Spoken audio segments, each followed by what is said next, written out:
Ya, kami dengar Pak Ustadz, pondok pesantren putrinya mengalami peristiwa kebakaran kemarin. Dibakar.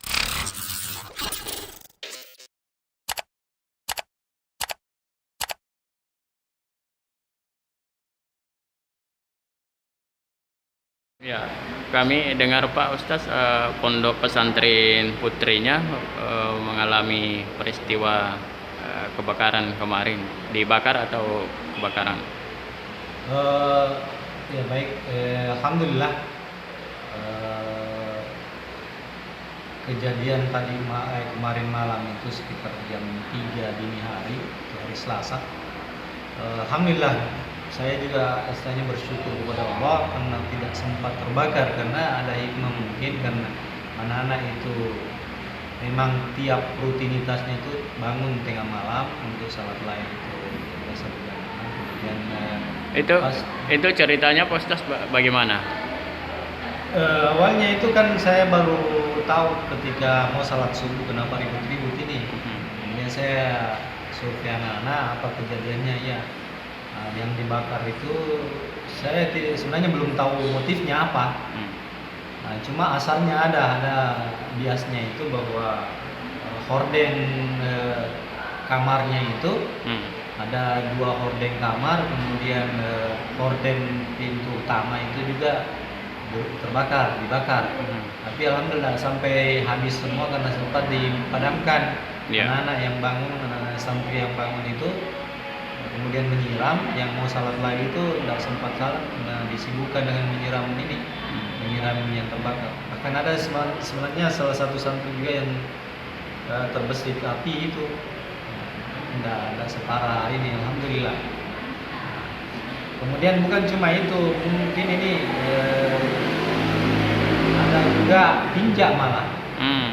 Kotoran besar itu yang dibuang masuk ke dalam. Nah itu saya tidak tahu apa motifnya lah. Yang jelas kejadiannya ada itu di jam 3 dini hari.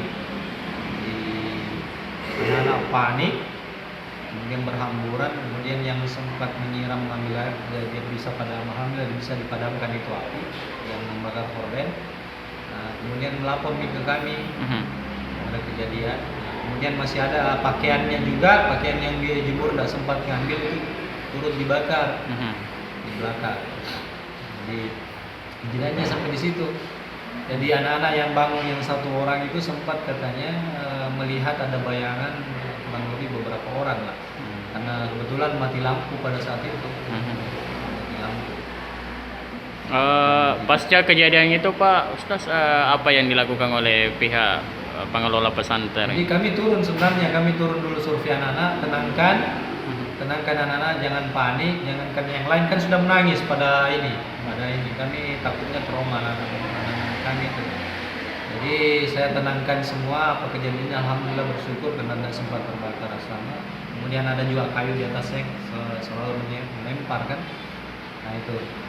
Jadi kami habis itu tenangkan, besok setelah salat subuh kami langsung menghubungi Kamtipmas untuk survei. Di pihak berwajib kami panggil untuk survei. Kemudian tadi pagi sendiri baru kami melapor ke secara resmi bahwa ada kejadian di pondok pesantren ini. Kami diterima baik sama Pak Polsek. Kemudian tadi juga Pak Waka saya lapor ada kejadian, tapi beliau bilang baik ditangani dulu sama Pak Polsek. Harapan kita sebagai pengelola pondok pesantren Pak? Harapan kami sebenarnya itu kan kami minta kepada aparat dan semuanya untuk bagaimana supaya pengamanan ini diselidiki siapa yang melakukan itu, kemudian supaya anak-anak, kami takutkan anak-anak trauma, anak-anak yang notabene masih kondisi belajar itu tidak konsen cara belajarnya dengan kejadian ini. Jadi kekhawatiran setiap malam itu.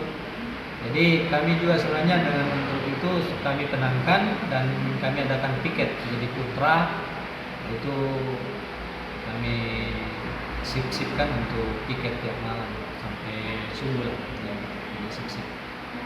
harapannya untuk bagaimana supaya pihak keamanan itu menangani cara supaya tidak berlarut-larut ini hal yang seperti ini. Baik.